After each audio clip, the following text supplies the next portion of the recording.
been a lot of hard science behind it in the last 40 years or so. Don't worry about the hard science. We're going to keep it simple because I myself am not a scientist. I would also like to tell you that many indigenous and ancient cultures have breathing techniques that are similar to this. I've run across it in a book that I read because one of my grandsons is interested in it, about the Odin Brotherhood. The shamans around the world teach it. Lemurians practiced it, and the ancient Egyptians did as well. And I'm sure that there are many, many others. So, not only does the brain send signals to the heart, but the heart sends signals back to the brain. In fact, the heart sends more signals to the brain than it receives, and it sends them much faster. These signals have a very significant effect on cognitive function. It influences emotional processing and the higher cognitive faculties such as attention, awareness, perception, memory, problem solving. So this has been extensively researched over the last 40 years, including research at the Heart Math Institute in Boulder Creek, California. I'm drawing quite heavily on heart math research today. If you're interested in Heart Math Institute, you can look them up. So during periods of stress or when experiencing negative emotions like anger or anxiety or frustration, the neural signals that go from the heart to the brain actually inhibit higher cognitive functions. So maybe we can begin to see why this is important. But what does that have to do with breathing?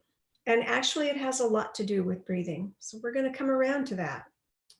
We can start with the cells.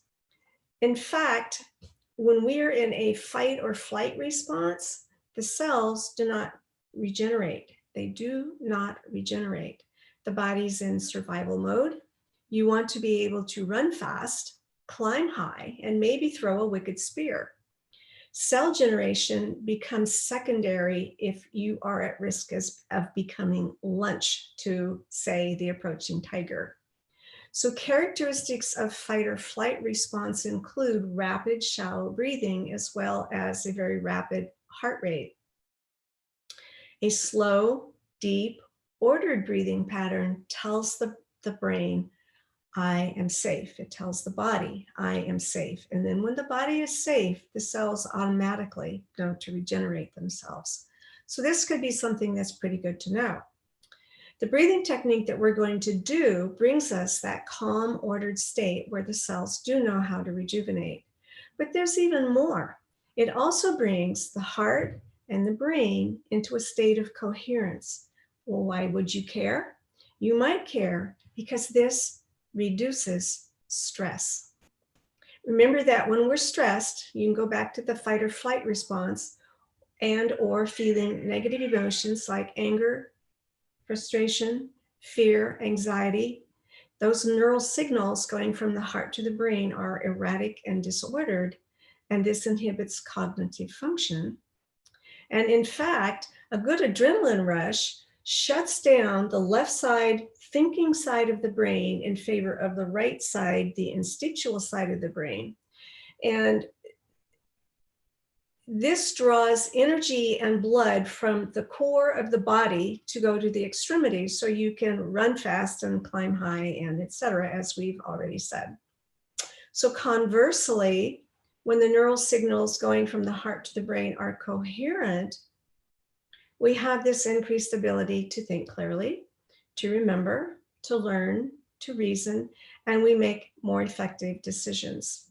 So this is a lot to lay at the feet of a simple breathing technique, but the research stands behind it. This simple breathing technique can actually help your body achieve a healthier state. Now, let's add to this simple breathing an additional layer. When we add to this an emotional frequency that is high, like love or gratitude or care, joy, then the heart rhythm pattern becomes very highly ordered. It looks like a smooth, harmonious wave, as opposed to jagged peaks and valleys. And this is called coherent heart rhythm pattern, or heart-brain coherence. It's an optimal state for physiological and psychological performance. And it is scientifically measured. So now, in addition to the favorable results which we can get through just the heart breathing, we can add, we can amp up our results even further by adding this high-level emotion, and we can add also to the mix an increased access to intuition and creativity, and favorable changes in hormonal balance. So how does this work exactly? Negative emotions and stress release harmful chemicals like cortisol into the body. Too much cortisol over a long period of time is a good way to slowly poison yourself. So if we go back to our ancestors again, to that fight or flight syndrome that we talked about earlier, this gets us up the right tree, we hope, or even better, maybe it's nice to suffer for a few days. The adrenaline peaks and then it abates. The body goes back to normal and the breathing settles down and becomes regular again, and so does the heart rate. As we know, however, modern day stress does not go away. It can start before you even get out of bed in the morning, as you're thinking about the guy at work who's kind of a jerk, but he seems to have the boss's ear, or maybe that promotion that you didn't get, or darn, you forgot to pick up cat food. Or maybe you're thinking about the promotion you did get, and now you're panicky because you're thinking, well, what if I muck it up? Maybe you need new tires and new school clothes for the kids. And so you see where this goes. We've all experienced it, and it just goes on and on. And so this situation does not quickly resolve itself. It keeps this toxic brew of negative chemicals going in our body rather than having it subside. Our little breathing technique not only sends a message to the brain, I am safe, or to the cells rather, that I am safe, but it releases some very beneficial chemicals, which include dopamine, serotonin, oxytocin, and endorphins. Dopamine we think of as the happiness chemical, and it has a positive effect on anticipation, motivation, attention, and more of that cognitive function. Serotonin we often think of relative to sleep, but it regulates mood, it regulates appetite and digestion, and it is helpful with memory. Oxytocin is a chemical that helps us to bond emotionally. This is the chemical that causes a mother to bond with her newborn. It helps us to not feel so isolated, not alone, and it's good for relationships then, not just the mom and the newborn, but husband and wife, partners, lovers, friends, neighbors, business colleagues. All relationships benefit from a good level of oxytocin, and studies suggest that it reduces anxiety and stress and depression. Endorphins, the hormone to cope with pain and stress, it helps us to get a push to get through a tough spot. We think of it, we know of it as the runner's high. So taken all together, heart-brain breathing that includes a positive emotion such as love, or gratitude, or caring, can have a very major effect on our health, and can help us better our lives. It can reduce stress, thereby improving health, along with a host of physiological and psychological benefits. So we're going to do the breathing exercise now. We're only going to take a few minutes, but I'm going to walk you through it quickly before we do, and then you'll know what to expect. So we want to start by sitting comfortably. And, if you need to kind of shake up those sitting muscles a little bit because we've maybe been at the computer for a while today, that's a good thing. We're going to take some deep cleansing breaths, and then we're going to put our awareness on our heart center. Energy follows awareness. And so by placing our hand on our heart, that will draw our energy to the heart center. And then we're going to get that added punch by bringing ourselves into a high level vibration, such as gratitude or love, wonder.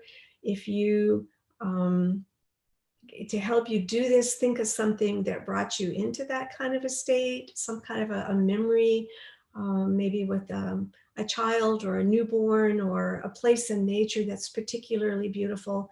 And if nothing comes to mind, imagine something, because the brain doesn't know the difference between what you imagine and what is real.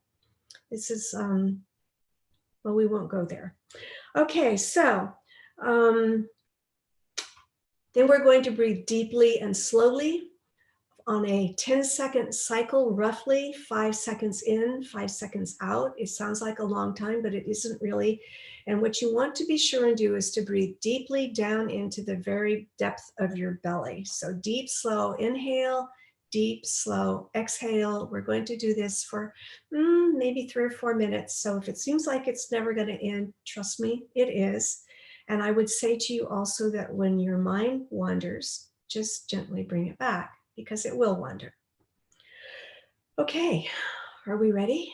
So eyes open or closed as you please, as is more comfortable to you. And those deep cleansing breaths. And then let's do another.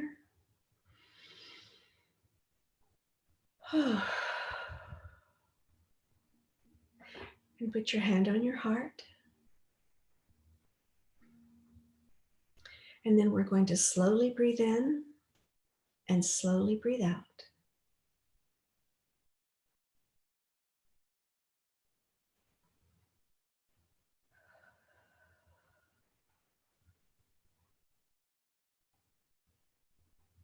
Just let your body settle into the chair.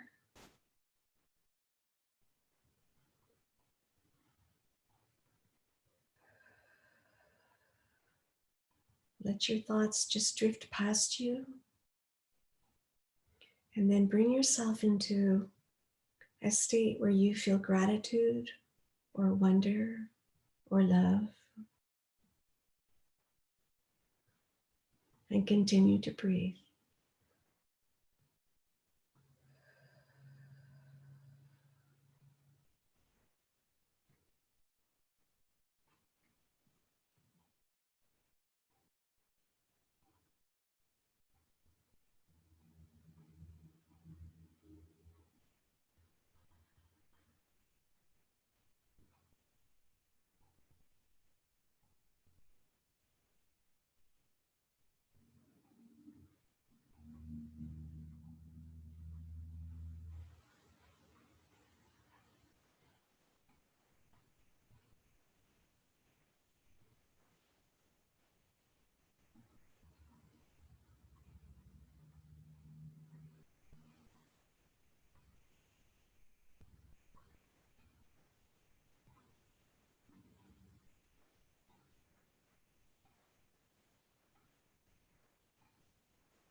Okay.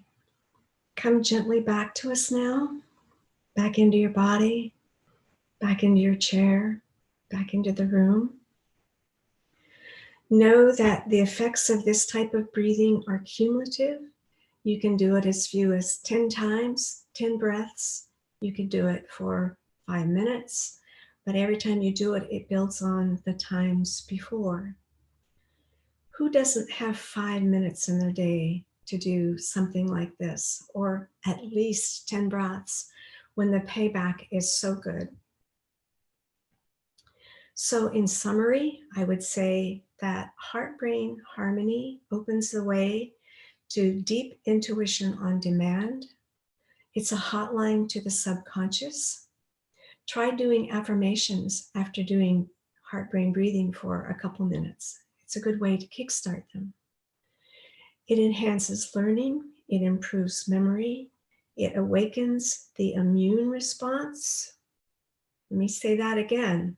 It awakens the immune response, and it gives us direct access to heart intelligence. So I'm hoping that you find these to be compelling reasons to ask yourself, how do I breathe? Namaste. Namaste. Namaste. Thank you, Esther. I appreciate that. That was quite, the manifestations were remarkable. I mean, you brought us to